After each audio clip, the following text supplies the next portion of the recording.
Chaque mot que vous dites, chaque pensée que vous nourrissez, chaque émotion que vous montrez et chaque centime que vous dépensez construit la personne que vous êtes. Pas ce que vous dites être, pas ce que vous aimeriez être, mais ce que vous projetez réellement au monde. La plupart des gens vivent sans contrôle sur eux-mêmes, pris dans un cycle d'impulsion et de regret. Ils parlent sans réfléchir, laissent leur esprit les intoxiquer, se noient dans des émotions faibles et gaspillent ce qu'ils ont sans mesurer les conséquences. Et quand le monde ne les respecte pas, ils s'indignent, comme si le respect était un cadeau et non quelque chose à gagner. La maîtrise de soi est ce qui sépare les forts des faibles. Il ne s'agit pas de talent, ni de chance, ni d'intelligence.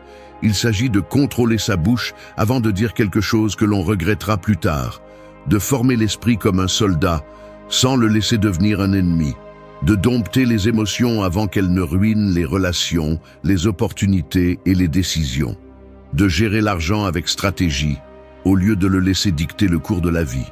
Ici, il n'y a pas de place pour les excuses ou le victimisme. Il ne s'agit pas de se sentir mieux, mais d'être meilleur. Et pour cela, le stoïcisme n'est pas seulement une philosophie, c'est une arme. Il n'est pas fait pour les rêveurs qui espèrent que le monde les traitera bien, mais pour ceux qui sont prêts à s'imposer face à la réalité et à prendre le contrôle. Ce qui suit n'est pas de la théorie, c'est de l'entraînement. Hugun, répétez mentalement comment vous réagiriez en cas de crise avant qu'elle ne se produise. Un soldat ne se met pas à aiguiser son épée lorsque l'ennemi est déjà à la porte. Un navigateur n'attend pas que la tempête le frappe pour apprendre à manœuvrer son bateau. Mais dans la vie, la plupart agissent ainsi, improvisant au milieu du chaos, espérant que l'adrénaline leur donne des réponses qu'ils n'ont jamais entraînées. Et ensuite, lorsqu'ils échouent, ils blâment la malchance. Le chaos ne respecte ni les plans ni les humeurs. Il ne demande pas si vous êtes prêt. Il apparaît simplement et balaye tout ce qui n'est pas solide. Et lorsque cela se produit, la différence entre quelqu'un de fort et quelqu'un de fragile est la préparation mentale. Il ne s'agit pas d'optimisme, ni de croire que tout passera. Il s'agit d'anticiper et d'entraîner l'esprit pour que, lorsque le feu arrive, la réaction ne soit pas la panique, mais la stratégie. La philosophie stoïcienne le rend clair. N'attendez pas que la vie soit facile. Ne supposez pas que tout ira bien. Au lieu de cela, répétez mentalement les scénarios qui pourraient se déstabiliser. Pensez aux insultes que vous pourriez recevoir, à la trahison de quelqu'un de proche, à l'échec d'un projet dans lequel vous avez mis tout votre effort. Imaginez que cela se produit, ressentez-le dans votre esprit et décidez, avant que cela n'arrive, comment vous allez réagir. Ne laissez pas la surprise dicter votre comportement. Si le coup arrive et que vous êtes prêt, c'est vous qui le contrôlerez, pas l'inverse. Les faibles attendent que la crise les frappe pour voir comment ils réagissent. Les forts ont déjà été là avant dans leur esprit des centaines de fois. Et lorsque la tempête arrive enfin, ils agissent avec le calme d'un chirurgien en pleine opération. Ils ne crient pas, ils ne paniquent pas, ils ne prennent pas de décisions stupides. Ils savent que le contrôle est le pouvoir, et le pouvoir ne s'improvise pas. Il se forme. Ce principe ne s'applique pas seulement en temps de crise, mais dans le contrôle de chaque aspect de la vie. Celui qui entraîne son esprit maîtrise ses paroles. Celui qui anticipe sa réaction évite d'exploser comme un enfant. Celui qui comprend les risques ne prend pas de décisions financières impulsives. Celui qui se voit sous pression avant qu'elle ne se produise développe une présence inébranlable qui impose le respect. Celui qui se prépare ne se plie jamais, et celui qui ne se plie jamais finit par dominer sa vie. 2.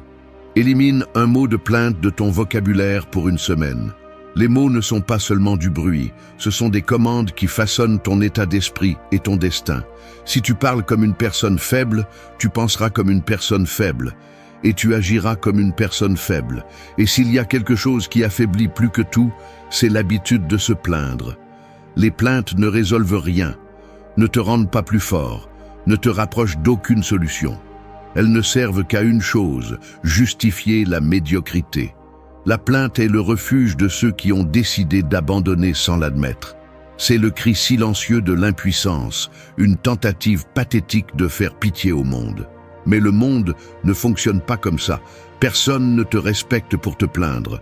Personne n'admire celui qui passe sa vie à dire que tout est injuste, qu'il est fatigué, qu'il ne peut plus.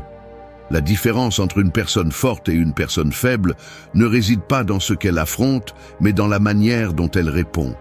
Et la première réponse qui définit le caractère est le langage. Si tu veux reprendre le contrôle de ta vie, commence par contrôler ce qui sort de ta bouche. Fais une expérience, choisis un mot de plainte et élimine-le pendant une semaine. Ne dis pas que quelque chose est impossible, ne dis pas que tu ne peux pas, ne dis pas que tu es fatigué. Ne dis pas que c'est injuste.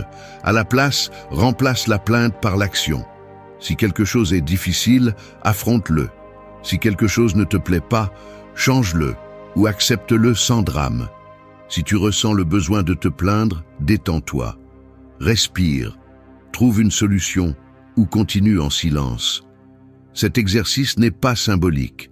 C'est une reprogrammation mentale. Parce que si tu ne peux même pas contrôler ce que tu dis, comment vas-tu contrôler autre chose dans ta vie? Les mots que tu choisis déterminent le niveau de respect que tu projettes. Parle comme quelqu'un qui est aux commandes, et peu à peu, tu commenceras à vivre comme tel. Les stoïciens le savaient bien. Se plaindre est une perte de temps et d'énergie. Ne gaspille pas de mots sur ce que tu ne peux pas changer. Ne nourris pas ton auto-apitoiement avec des phrases faibles. Parle avec la clarté et la détermination de quelqu'un qui n'a pas besoin de validation. Et observe comment, en changeant ton langage, ton attitude change aussi. Les plaintes sont comme des trous dans la coque d'un bateau. Chacune d'elles permet de diminuer un peu plus ton potentiel. Bouche la fuite, une semaine sans plainte, action en solitaire. Et tu verras ce qui se passe quand tu décides que le seul langage autorisé dans ta vie est celui de la force et de la solution. 3. Écris tes soucis sur un papier et déchire-le à la fin de la journée. L'esprit est un champ de bataille. Chaque jour, des milliers de pensées le traversent comme des armées en guerre, certaines utiles, d'autres destructrices, mais la plupart ne sont que du bruit. Si tu ne les contrôles pas, elles te domineront. Elles te paralysent, te drainent de ton énergie, te plongent dans des soucis inutiles. Le pire, c'est que beaucoup d'entre elles ne sont même pas réelles. Ce sont des problèmes amplifiés par ton propre esprit, des scénarios catastrophiques qui n'arrivent jamais, des fantômes qui n'existent que parce que tu leur donnes du pouvoir. Si tu veux maîtriser ton esprit, tu dois apprendre à le vider. Et l'une des méthodes les plus efficaces est d'écrire. Pas dans une tentative poétique de se défouler, pas avec l'intention de le relire plus tard et de se vautrer dans sa propre misère. Écrire pour libérer, pour lâcher prise, pour comprendre que la plupart de ce qui te préoccupe est sans importance. Et ensuite, à la fin de la journée, le détruire. Prends une feuille de papier. Note chaque chose qui te ronge de l'intérieur. Écris-le avec brutalité, sans filtre. L'inquiétude pour l'argent, la dispute avec quelqu'un, l'incertitude sur l'avenir, la colère contenue. Laisse tout sortir. Mais voici la clé. Ne le garde pas, ne l'analyse pas, ne le transforme pas en une collection de plaintes. À la fin de la journée, déchire-le, réduis-le en morceaux, brûle-le si nécessaire. Ce qui est écrit là ne mérite pas de t'accompagner le lendemain. Les stoïciens comprenaient le pouvoir de lâcher prise sur ce qui ne sert à rien.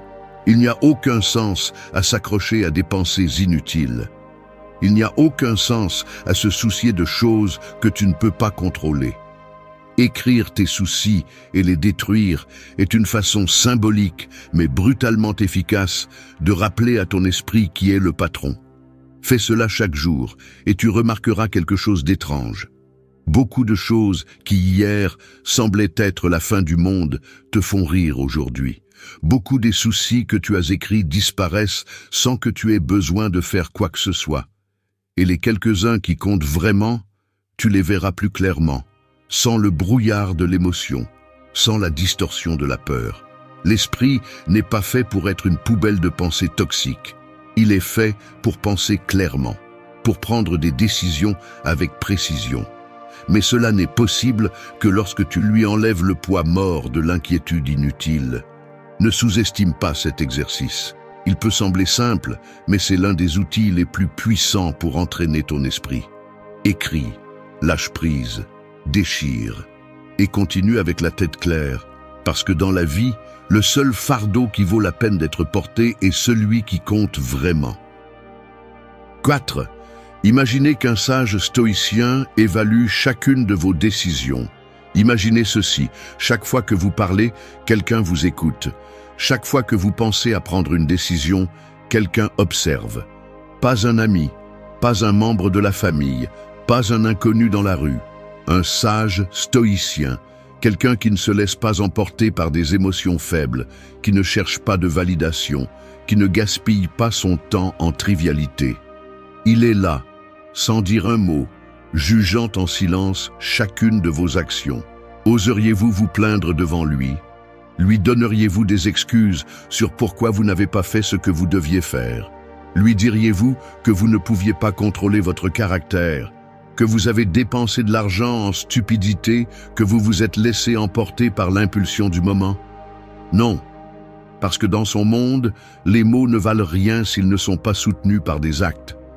La plupart des gens vivent sans se remettre en question. Ils agissent par inertie. Ils disent la première chose qui leur vient à l'esprit. Ils dépensent sans réfléchir. Ils réagissent comme des enfants capricieux, comme si leur volonté était la seule loi qui existe. Mais quand vous mettez un filtre, quand vous imaginez que quelqu'un avec une véritable discipline et un autocontrôle vous observe, quelque chose change. Vous arrêtez d'agir comme un idiot impulsif et commencez à mesurer chaque mouvement. Ceci n'est pas un exercice pour prétendre être quelqu'un que vous n'êtes pas. C'est une méthode pour faire ressortir la meilleure version de vous-même.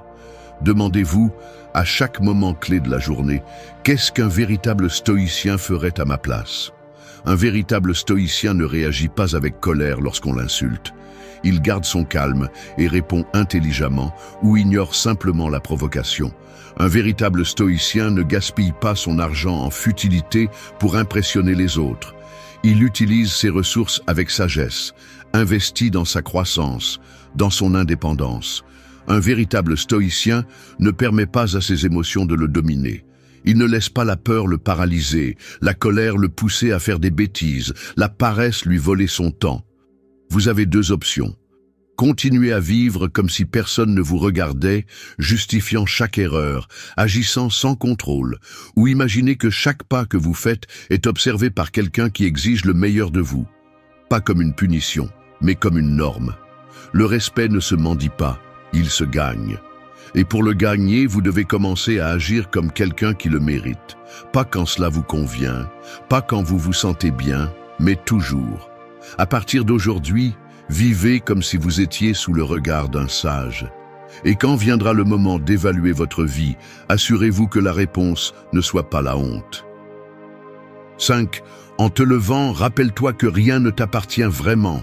Lève-toi, regarde autour de toi, ta maison, tes vêtements, ton argent, même les personnes que tu aimes. Rien de tout cela n'est vraiment à toi. Tout ce que tu as est emprunté au temps, et à tout moment, on peut te le reprendre. C'est la vérité que la plupart préfèrent ignorer, mais plus tôt tu l'accepteras, plus fort tu seras. Le problème de croire que quelque chose t'appartient est que tu deviens faible par peur de le perdre. Tu t'accroches, tu t'obsèdes, et quand tu le perds, parce que tôt ou tard tu le feras, la douleur te déchire. Mais si chaque matin tu te rappelles que rien n'est permanent, tu cesses d'avoir peur. Et quand tu cesses d'avoir peur, tu te libères. Les stoïciens le pratiquaient tous les jours. Memento mori, rappelle-toi que tu vas mourir. Mais pas comme une idée déprimante, mais comme un rappel brutal que chaque possession, chaque relation, chaque moment est temporaire. Tu ne possèdes rien, pas même ton propre corps. Alors, au lieu de t'accrocher, tu apprends à vivre avec gratitude et sans peur. Pense à l'argent. Les gens vivent désespérément pour l'accumuler, pour le protéger, comme si le chiffre sur leur compte en banque définissait leur valeur. Mais l'argent va et vient. Il peut disparaître du jour au lendemain à cause d'une crise, d'un accident, d'une mauvaise décision. Si tu comprends qu'il n'a jamais vraiment été à toi, tu apprends à l'utiliser intelligemment au lieu d'être son esclave. Pense aux relations. Les gens entrent et sortent de ta vie. Certains amis s'éloignent, certains couples se séparent, certains membres de la famille meurent. Si tu t'accroches en croyant qu'ils seront toujours là, le coup sera brutal quand ils partiront. Mais si dès le début, tu acceptes que tout est éphémère, tu cesses de souffrir pour l'inévitable et tu commences à apprécier ce que tu as dans le présent sans peur de l'avenir. Pense à ton corps, à ta santé. Un jour, tu seras vieux, plus faible, plus lent. Peu importe combien d'entraînements tu fais, combien de régimes tu suis, le temps continue d'avancer.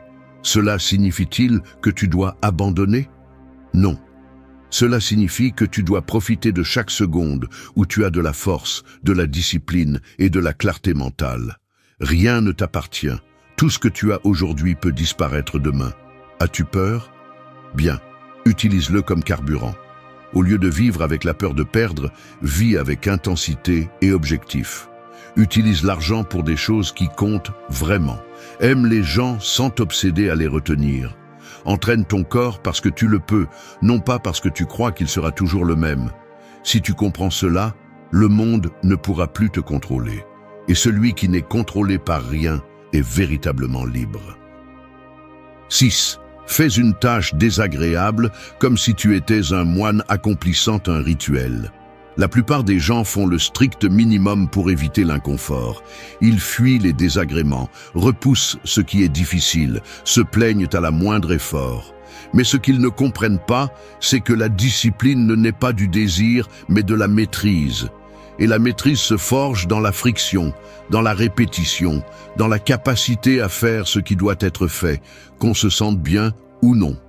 C'est là qu'intervient la mentalité stoïcienne. Transforme l'agréable en une pratique de contrôle, en un test de caractère. Au lieu de voir les tâches désagréables comme une punition, transforme-les en un entraînement, en un rituel qui façonne ta force mentale. Pense à un moine. Il ne se lève pas à l'aube parce qu'il en a envie, il ne médite pas pendant des heures parce qu'il aime ça, il ne jeûne pas parce qu'il aime avoir faim. Il le fait parce qu'il comprend que chacune de ses actions fait partie d'un processus plus grand. Un rite qui renforce son esprit et le distance des impulsions faibles du corps et de l'esprit. C'est ainsi que tu dois affronter chaque tâche désagréable dans ta vie. Tu dois te lever tôt. Ne le fais pas en te plaignant, fais-le avec un but, comme si c'était un rituel sacré. Ouvre les yeux, lève-toi sans hésiter, sens le contrôle absolu sur ton corps et ton esprit. Tu dois faire de l'exercice quand tu n'en as pas envie. Ne pense pas à savoir si tu aimes ça ou non. Pense que chaque répétition, chaque goutte de sueur est un test de ta autodiscipline. Comme un moine en formation, chaque effort est une offrande à la maîtrise de soi. Tu dois travailler sur quelque chose de fastidieux. Ne le fais pas comme une victime qui traîne les pieds. Fais-le avec la présence de quelqu'un qui comprend que chaque action compte. Que chaque tâche, aussi insignifiante soit-elle, fait partie d'un système de contrôle de soi.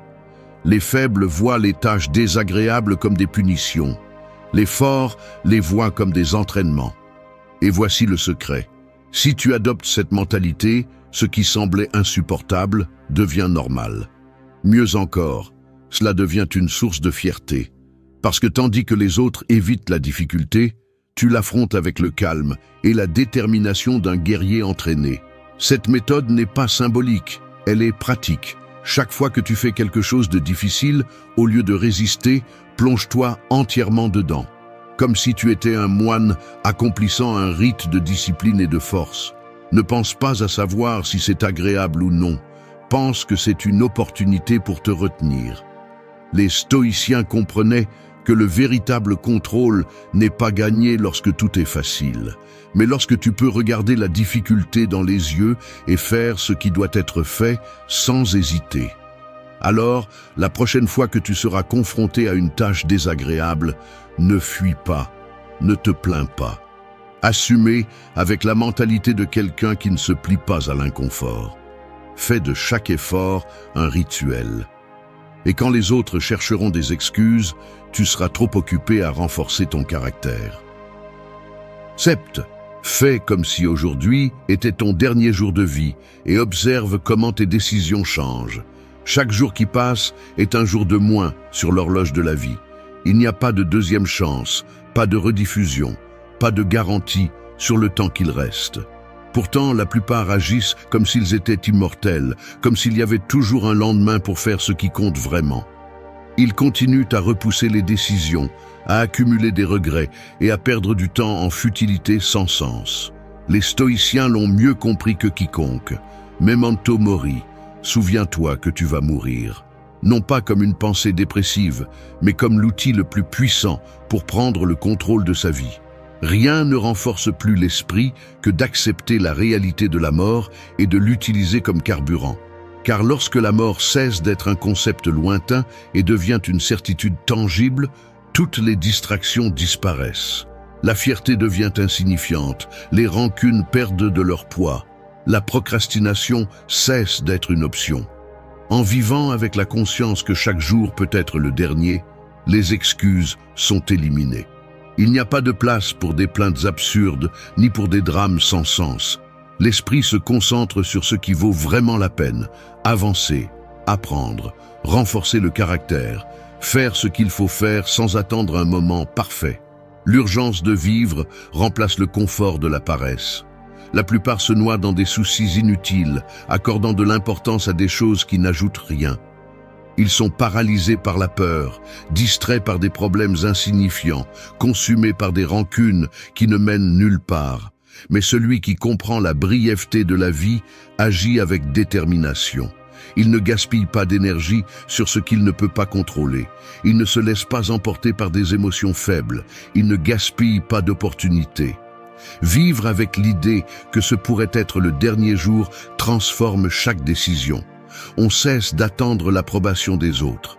On cesse d'avoir peur de l'échec. On abandonne le désir de se conformer à des normes vides. La vie est vécue avec intensité, avec direction, avec un but. Memento mori n'est pas seulement une phrase, c'est un principe qui filtre ce qui est inutile et renforce ce qui compte. Celui qui le pratique ne perd pas de temps en plaintes ni en excuses. Il ne se laisse pas dominer par la peur. Il ne repousse pas ce qu'il doit faire. Il vit avec la clarté que chaque seconde compte et agit en conséquence. Le temps ne prévient pas quand il se termine. La différence entre ceux qui laissent une empreinte et ceux qui disparaissent sans laisser de traces réside dans qui comprend cette vérité et l'utilise à son avantage. 8. Dors sur le sol. Une nuit pour te rappeler que tu peux t'adapter à tout. Le confort est un piège. Plus on en profite, plus la vie sans lui devient difficile. Le confort ramollit le corps, affaiblit l'esprit et érode le caractère. Celui qui n'a connu que la chaleur d'un lit et la sécurité d'une routine sans surprise devient esclave de la peur de l'inconfort. Les stoïciens comprenaient que la seule façon d'être vraiment fort était de s'exposer à l'adversité avant que la vie ne l'impose. Ils n'attendaient pas la pénurie pour apprendre à vivre avec peu, ni la crise pour entraîner la résistance. Ils pratiquaient la dureté, volontairement, pour que lorsque le véritable coup arrive, ils ne soient pas trouvés faibles. Dormir sur le sol une nuit n'est pas un sacrifice, c'est un entraînement. Le corps protestera. Il ressentira la dureté du sol, le manque d'abri, le choc contre l'absence de confort. L'esprit s'excusera, essaiera de convaincre qu'il n'y a pas besoin de le faire, que le lit est là, disponible, en attente. Mais c'est précisément ce test qui forge le caractère. Résister à l'envie de céder est le véritable exercice. La capacité d'adaptation est ce qui sépare les forts des fragiles. Celui qui dépend du confort, du luxe, de la routine établie, vit dans la peur de le perdre. Mais celui qui sait qu'il peut dormir sur le sol et se lever le lendemain avec la même détermination comprend que la véritable force ne vient pas de l'extérieur, mais de l'esprit. Dans un monde où tout le monde cherche à éviter le moindre malaise, être capable de supporter l'inconfort sans se briser est un avantage brutal. Rien dans cette vie n'est garanti, ni la stabilité économique, ni la sécurité d'un foyer, ni la certitude de l'avenir. Celui qui n'est pas préparé à perdre ce qu'il a vit avec l'anxiété que tout peut s'effondrer à tout moment. En revanche, celui qui a appris à supporter la dureté de l'essentiel marche sans peur. Cet exercice n'est pas symbolique, c'est un véritable test. Dormir sur le sol une nuit signifie sortir de la bulle de confort, observer la réaction du corps, affronter la résistance de l'esprit et prendre le contrôle. Le lendemain, après l'avoir surmonté, le changement est évident. L'esprit se tient, la dépendance au confort se réduit et la confiance en sa propre résistance se renforce. Il ne s'agit pas de se priver pour souffrir, il s'agit d'entraîner la capacité d'adaptation, de rompre la dépendance au confort, de s'assurer que rien dans ce monde n'a le pouvoir d'affaiblir la volonté. La force naît dans l'inconfort, et seul celui qui le maîtrise peut se déplacer dans la vie avec une véritable liberté. 9. Écris une lettre d'adieu à ta version actuelle et lis-la dans un an. La personne que tu es aujourd'hui ne devrait pas être la même dans un an. Rester le même signifie que tu as stagné, que tu as gaspillé 365 jours en excuses et en manque d'action. L'évolution n'est pas optionnelle. Soit tu avances, soit tu restes en arrière, regardant comment les autres prennent le contrôle pendant que tu restes coincé dans les mêmes cycles de toujours. Écrire une lettre d'adieu à ta version actuelle n'est pas un simple exercice de réflexion. C'est un acte de clôture, une coupure définitive avec la médiocrité, avec les habitudes faibles, avec les routines qui te maintiennent au même endroit. Ce n'est pas un message de nostalgie, mais un adieu sans remords. Prends du papier et un crayon. Écris avec brutalité, sans filtre. Reconnais tes faiblesses. Identifie les excuses que tu as utilisées pour justifier ton manque de discipline. Souligne les erreurs que tu as répétées encore et encore. Ne sucre pas les choses. Sois impitoyable avec la version de toi qui aujourd'hui n'est pas à la hauteur. Il ne s'agit pas seulement de ce que tu laisses derrière toi, mais de ce que tu espères voir à l'avenir. Définis qui tu dois être dans un an. Plus fort, plus sage, plus discipliné. Avec de meilleures décisions, avec un contrôle absolu sur ton esprit, ton corps, ton argent. N'écris pas de promesses vides, écris des engagements fermes. Ne rédige pas des souhaits, décris des faits comme s'ils étaient déjà accomplis. Garde la lettre, ne la lis pas avant le temps. Laisse-la dans un endroit où tu ne la verras pas tous les jours, où elle ne deviendra pas un simple rappel sans poids. Un an plus tard, ouvre-la et fais face à la vérité. Là seront les mots que tu as écrits, attendant une réponse claire. As-tu fait ce que tu as dit que tu ferais, ou es-tu toujours le même? Il n'y a rien de plus humiliant que de réaliser que le temps a passé et que tout est resté le même. Il n'y a pas de pire défaite que de constater que les promesses faites à soi-même n'étaient que des mots vides. Mais il n'y a pas non plus de plus grande satisfaction que de lire cette lettre et de voir que tu as tenu, que tu as dépassé qui tu étais, que tu as laissé derrière toi ce qui devait rester dans le passé.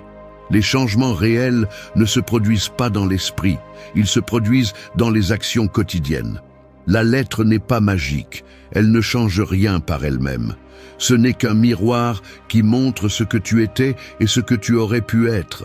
La différence est marquée par celui qui ose écrire sans pitié et surtout par celui qui a le courage de faire face à sa propre vérité un an plus tard. Il n'y a aucune raison de rester la même personne. Il n'y a aucune excuse pour arriver à l'avenir avec les mêmes limitations du passé.